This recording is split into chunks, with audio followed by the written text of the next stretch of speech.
Bonjour à tous. Donc cette entrevue est notre première entrevue en français. Donc je vous souhaite la bienvenue à l'espace de discussion hashtag CR Arthritis du réseau de diffusion sur l'arthrite. Nous sommes à Québec, belle ville de Québec, en plein carnaval d'hiver. Mais nous, on s'amuse à l'intérieur. Yep. À cette assemblée scientifique annuelle de la Société canadienne de rhumatologie et de l'Association des professionnels de santé de l'arthrite. Donc, je suis Ava Twisky et je travaille avec le comité ACE et le Global Eye Network. Et j'ai le plaisir de recevoir pour cette entrevue le docteur Alar Chamra, qui est rhumatologue et professeur adjoint de médecine à l'Université de Sherbrooke en Estrie. On va avoir cette entrevue sur euh, des sujets un peu spécifiques, un peu nouveaux et d'autres plus généraux. Docteur Alain Chamard, merci beaucoup d'être avec nous. Est-ce que vous allez pouvoir nous dire un petit peu ce que vous faites? Je crois que vous vous concentrez sur une maladie assez particulière. Expliquez-nous ce que vous faites en rhumatologie. Oh, bien, merci pour l'invitation. Moi, c'est Hugues Chamard. Je suis rhumatologue au CHU, puis en fait, j'ai un intérêt particulier pour une maladie, comme on a mentionné, qui est assez particulière, qui est la maladie à IgG4. Donc, c'est un nom un peu complexe des fois à retenir, mais en fait, on n'a pas de meilleur nom pour l'instant, parce que ce qu'il faut comprendre, c'est que c'est une maladie qui est vraiment récente. C'est une maladie on a des cas rapportés depuis très, très longtemps, mais les personnes n'étaient pas capables d'identifier que toutes ces manifestations-là appartenaient à la même maladie. Donc, en fait, c'est vraiment seulement arrivé en 2006 que les chercheurs ont été capables de mettre ensemble une définition pour cette fameuse maladie-là. Puis là, vous vous demandez, mais c'est quoi cette fameuse maladie à IgG4? Donc, en fait, c'est une maladie qui peut se manifester de plusieurs façons, raison pour laquelle on n'a pas été capable d'avoir une définition plus rapidement. C'est une maladie qui fait des masses, donc en fait des bosses, qui peuvent apparaître sur différents organes. Puis on dit que c'est des masses fibro-inflammatoires. Donc en fait, c'est une maladie du système immunitaire où les masses ont de l'inflammation, puis ça crée une cicatrice, d'où la fibrose. Puis en fait, cette maladie-là porte plusieurs noms, parce qu'on peut l'avoir au niveau des reins, on peut l'avoir au niveau des glandes salivaires, et chaque endroit portait un nom différent. Maintenant, pourquoi maladie à IgG4? En fait, c'est dans sa définition, il y a une partie du système immunitaire, une des molécules qui est augmentée, qui s'appelle le fameux IgG4. Puis c'est en testant pour cette entité-là que les premiers médecins étaient capables de trouver cette maladie-là.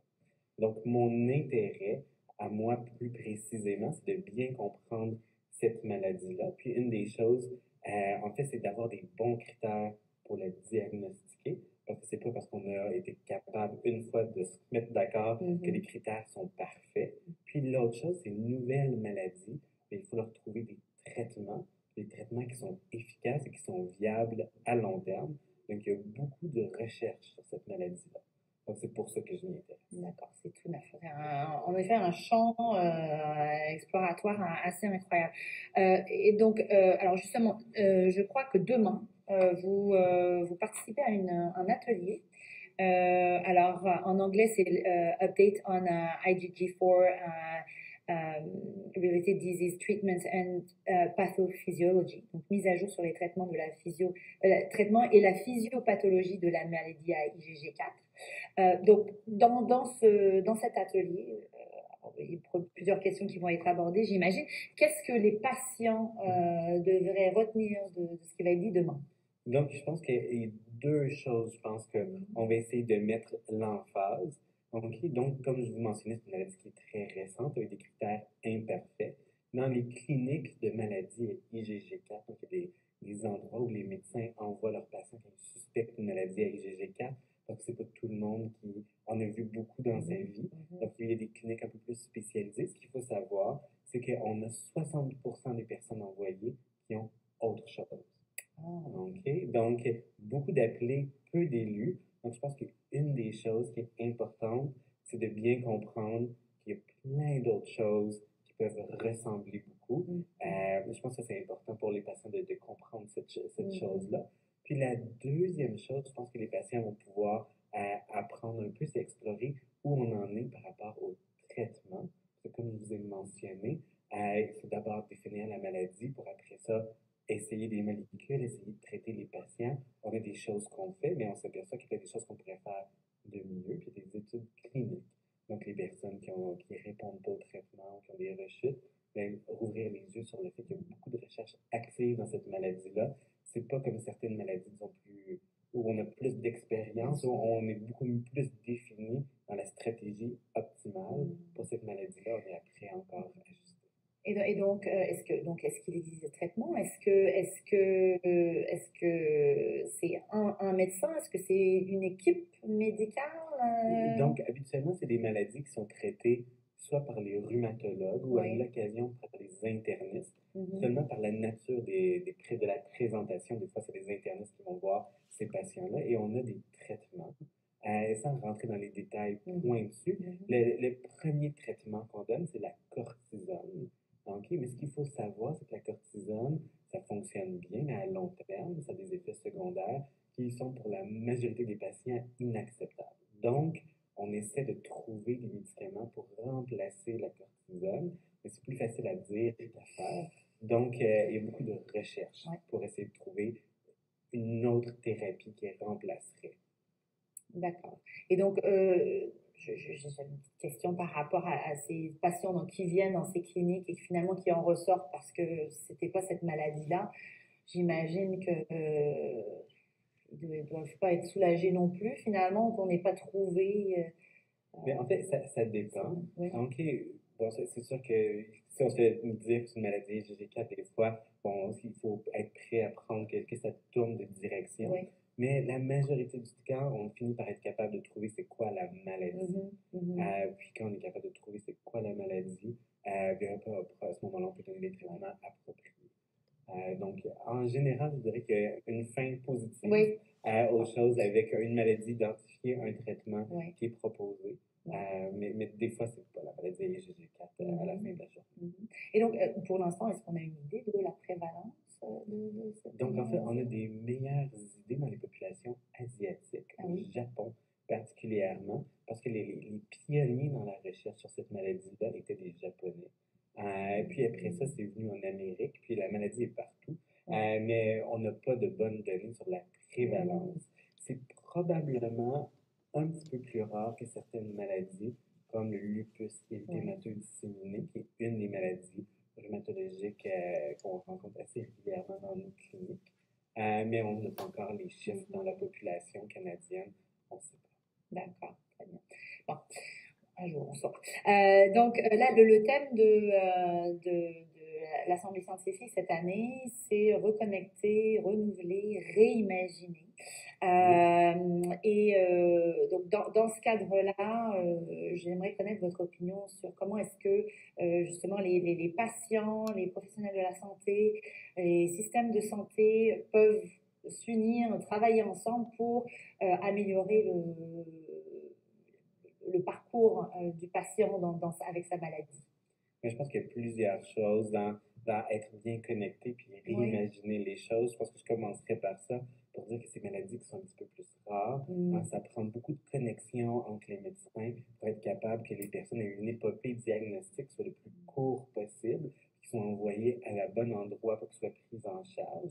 La deuxième chose pour réimaginer, parce que c'est une partie de ce que je fais à tous les jours, quand je vous dis que les critères n'étaient pas encore parfaits, en fait, il faut voir la réalité, voir les patients, là, puis après ça, imaginer quels sont les meilleurs critères. Puis ça, en fait, ça se fait pas seul, hein. Ça se fait en groupe, ça se fait aussi avec les systèmes de santé, les tests qui sont disponibles. Donc, quand on parlait de la maladie IgG4, ce fameux test-là n'était pas disponible partout. Donc, on a besoin de support, puis comment on fait pour avoir ça? C'est en connectant ensemble, puis en augmentant la connaissance de cette maladie-là auprès de tous les différents parties, et les patients, et les médecins, et les systèmes de santé. Est-ce que pendant la pandémie, ça a ralenti un petit peu, du coup, les recherches, ou le fait que, justement... Donc, c'est c'est sûr qu'il y a eu il y a un petit Ouais. ralentissement, je pense, dû à la pandémie, mais on est resté quand même actif Mhm. au niveau de la recherche. Ouais. En fait, ce qu'il faut savoir, c'est qu'il y a beaucoup de choses qui ont été mises un peu sur pause, mais une des présentations de la maladie à IgG4, comme j'ai mentionné, c'est des masses Mhm. fibro-inflammatoires. Et quand on voit une masse, qu'est-ce qu'on pense? Cancer. Donc, ces patients-là ont continué à être rapidement Ah acheminés. oui. Puis pour certains, c'est un bien pour un mal. On part avec une hypothèse de cancer, Mhm. on finit avec une maladie inflammatoire. Mais donc, on a continué à avoir un flot de patients Mhm. qui ont pu participer à tous nos D'accord. protocoles de recherche. Donc, C'est bon. impacté, mais Mhm. quand même, on a été capable de tirer notre épingle du jeu. Parfait. Donc, ça avance, ça avance. Il y Ça a, avance. il y a de l'espoir. Parfait. Est-ce qu'il y a d'autres idées que vous aimeriez partager avec nous pour améliorer justement le parcours patient? Mais en fait, je pense que la première des choses, c'est que quand les patients ont des idées, je pense qu'il faut qu'ils les partagent. C'est sûr Mhm. qu'il y a Dr Google, évidemment, qu'on entend parler, mais je pense que c'est important parce que c'est eux qui ont le vécu. Mhm. Puis c'est eux qui sont à même de savoir les symptômes qu'ils ont. Donc, je pense qu'il ne faut pas avoir peur de s'exprimer. Puis pour les patients qui ont ces maladies rares-là, je pense que dans le thème connexion, hein, Mhm. souvent ils sont un peu esselés, ils se retrouvent seuls avec, mais je suis la seule personne à avoir cette maladie-là, personne ne connaît ça, mais il y en a d'autres. Je pense que j'encouragerais les personnes à se regrouper, à communiquer, ça leur permettrait de partager leur vécu, puis éventuellement, à travers, puis je n'ai pas le mot français, mais l'advocacy, Oui. bien, on finit par connaître, on fait avancer les choses pour ces patients-là, pour que leur épopée de diagnostic soit le plus court possible, qu'on ait des traitements les plus optimaux possibles. La défense des droits du patient. La défense des droits du patient. En effet, donc c'est cette connexion. Merci infiniment. Vous nous avez beaucoup éclairé sur cette maladie qu'on ne connaissait pas tellement. J'espère que l'auditoire a pu en apprendre un petit peu plus aussi, puis que vous saurez où vous diriger si jamais vous avez des symptômes qui s'apparentent à ça. Merci infiniment. C'était passionnant, enrichissant. Je vous souhaite une bonne fin de conférence. Il y a encore 3 jours. Hein. Et puis, bonne chance pour l'atelier. Merci beaucoup. Et puis, à tous, merci beaucoup. Et puis, on se revoit bientôt sur #CRArthritis. À bientôt.